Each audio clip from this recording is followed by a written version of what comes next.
Olá, alunos. No nosso encontro de hoje nós vamos apresentar para vocês então instrumentos de medição que nós vamos utilizar, vão ser nossos conhecidos aí ao longo da nossa carreira, e hoje nós vamos trabalhar especificamente com manômetros, né? Nosso conjunto manifold. Aqui eu tenho para apresentar para vocês, por exemplo, um conjunto manifold analógico, né? Então aqui nós temos dois manômetros. O vermelho indica a alta pressão, manômetro para medirmos alta pressão, e o azul indica que ele é utilizado para medir baixa pressão. Qual a diferença de um e de outro? O princípio de funcionamento deles é o mesmo, não tem diferença. O que nós temos que considerar aqui, tomar cuidado, é com a faixa de medição de cada um, né? Porque esse manômetro, esse reloginho aqui, ele na verdade a deflexão dele aqui a flexão dele é feita por uma mola, né? Por um tubo curvado. E como todo material, ele tem uma zona elástica, a gente chama, e uma zona plástica. Se nós colocarmos esse manômetro de baixa, que é uma pressão muito superior a que ele está projetado para medir, esse tubo vai se deformar além da zona elástica dele e vai ter uma deformação permanente, ou seja, ele vai perder pressão, ele não vai mais medir corretamente. Então a gente tem que tomar sempre cuidado que pressões nós vamos medir, né? E a partir disso nós sabemos qual dos manifolds, qual dos manômetros nós vamos utilizar, tá? Eu vou apresentar para vocês aqui alguns detalhes do conjunto manifold. Então, alunos, aqui estão os dois manômetros do conjunto manifold. Eu trouxe eles para perto para a gente poder mostrar algumas características importantes dele. A primeira característica importante é, se nós vamos aplicar esse equipamento a um determinado conjunto sistema de refrigeração, seria interessante que nós possamos escolher um equipamento que tenha compatibilidade com o fluido refrigerante que está circulando nesse conjunto. Então observem aqui no nosso caso que eu tenho um manifold que é compatível com R134A, vou trazer aqui para poder olhar, com R22, com R404A e com R410A. Então esse conjunto manifold aqui, ele é compatível com esses fluidos. O que quer dizer essa compatibilidade? Quer dizer o seguinte, que nas diversas escalas que ele tem aqui, vejam que ele tem uma escala de pressão em 2 unidades, que é a escala externa aqui, e depois algumas escalas em temperatura coloridas aqui, que são as escalas de temperatura de saturação para esses fluidos refrigerantes que nós mostramos agora há pouco para vocês. Ou seja, quando você medir a pressão, você já pode vir aqui na escala correspondente ao refrigerante que está circulando no sistema e obter a temperatura de saturação. Lá na frente nós vamos descobrir que isso é muito útil para determinarmos uma grandeza, um grau que é muito importante no sistema de refrigeração, que é o grau de superaquecimento e o grau de subresfriamento. É importante que a gente saiba a temperatura de saturação do fluido refrigerante que está circulante no sistema, e ela é dada pela pressão de saturação. Então essa é a primeira coisa que nós vamos observar. É compatível com o fluido refrigerante que nós estamos no sistema? Sim. Então então eu posso medir pressão e posso também determinar a partir da pressão as temperaturas de saturação que estão no fluido refrigerante. Então, conforme a gente mostrou para vocês, é importante termos um conjunto manifold compatível com o fluido refrigerante que está circulando no nosso sistema de refrigeração. Nesse caso aqui eu tenho um conjunto manifold compatível com 4 tipos de fluido refrigerante, 410A, 404A, R22 e R134A. Então é importante essa compatibilidade, uma vez que nessas escalas aqui externas nós temos a medida de pressão em 2 unidades, e nas escalas internas coloridas, e cada um com a cor correspondente aos fluidos que nós acabamos de falar para vocês, já aparece uma escala de temperatura. Então o que nós estamos medindo aqui? Propriedade do fluido refrigerante. Para cada pressão corresponde à temperatura de saturação. Nós já podemos determinar a temperatura de saturação na baixa pressão e a temperatura de saturação na alta pressão. Isso vai ser muito útil, vocês vão aprender na sequência do curso a determinar o grau de superaquecimento na baixa pressão do fluido refrigerante e o grau de subresfriamento na alta pressão do fluido refrigerante. São 2 parâmetros importantíssimos para diagnósticos de sistema de refrigeração. Depois eu queria apresentar para vocês também, a gente chama de conjunto manifold, não só de manômetro, por quê? Porque eu tenho essa peça aqui, que faz a união de todas as vias desse conjunto manifold.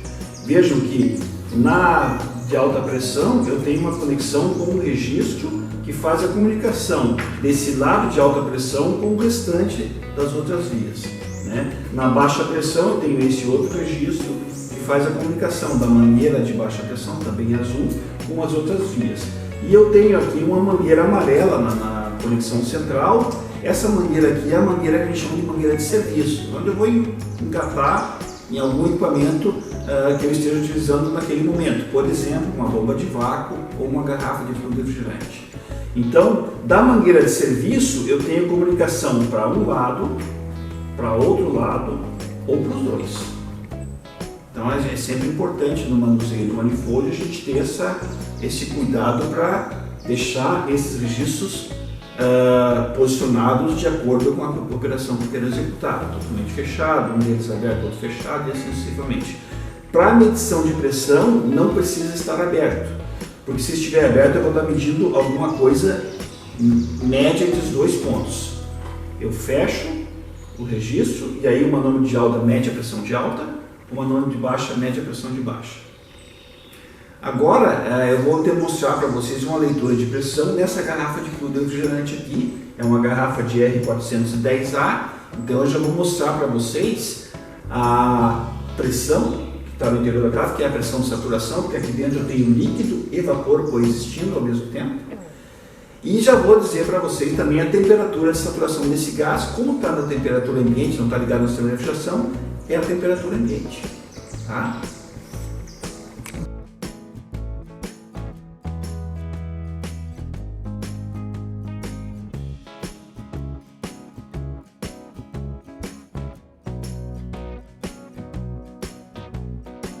Então vejam que nós estamos medindo então a pressão no interior dessa garrafa de fluido refrigerante e eu posso determinar então para o R410A, né, a pressão ela é a mesma para qualquer fluido refrigerante que você colocasse ele e a pressão dele.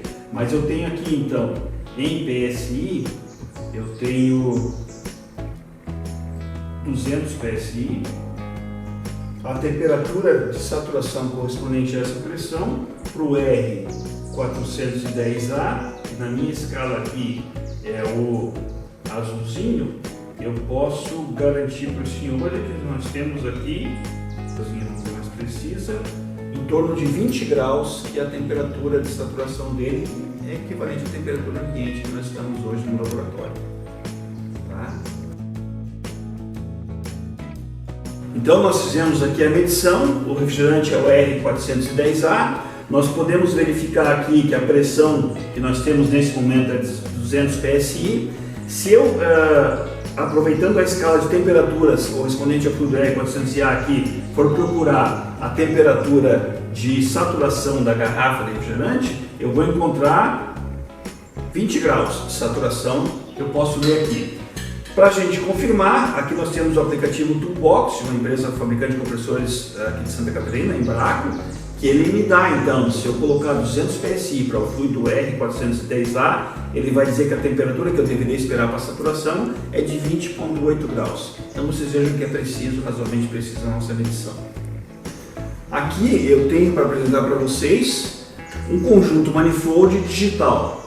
Então ele basicamente para a operação de medir pressão, ele faz da mesma forma que o analógico que nós recém mostramos a vocês faria. Só que é digital, então ele tem um conversor aqui, um sensor, que vai transformar o sinal de pressão num sinal elétrico que vai ser lido então pelo aparelho. Tá? Então, da mesma forma, nós temos um conjunto com 3 vias, né? Uma via destinada a baixa pressão, uma para alta pressão e uma mangueira de serviço.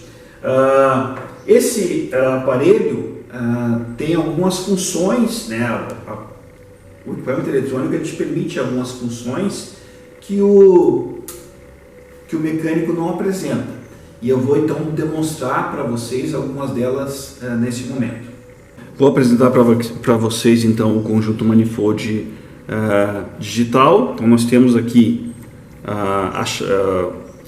as conexões para as 3 vias, né, normalmente. Então a de alta pressão, que é essa representada pela mangueira vermelha, tem um pontinho vermelho aqui para indicar.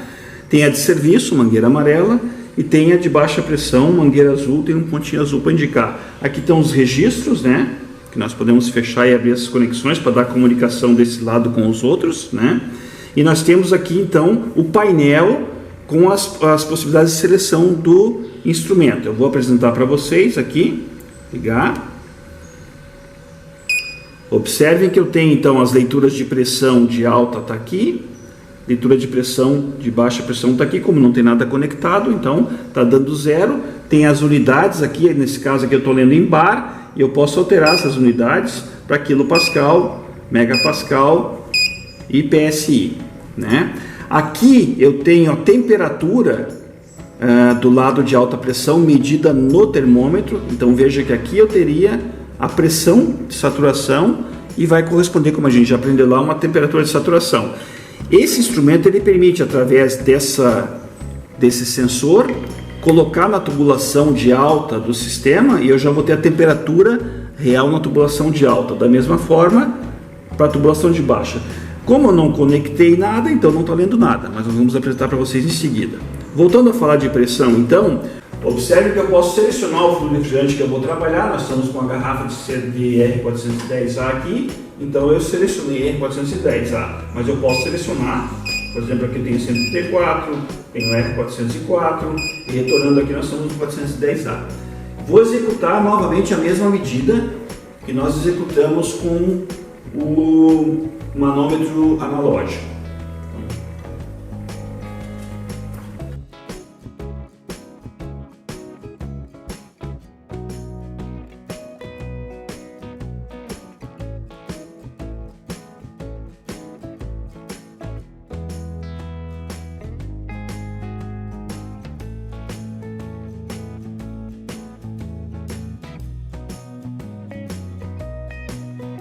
Alunos, como vocês podem ver aqui, nós fizemos a medição da pressão na garrafa de fluido. Nós estamos praticamente na mesma temperatura, então não teria por que dar diferente.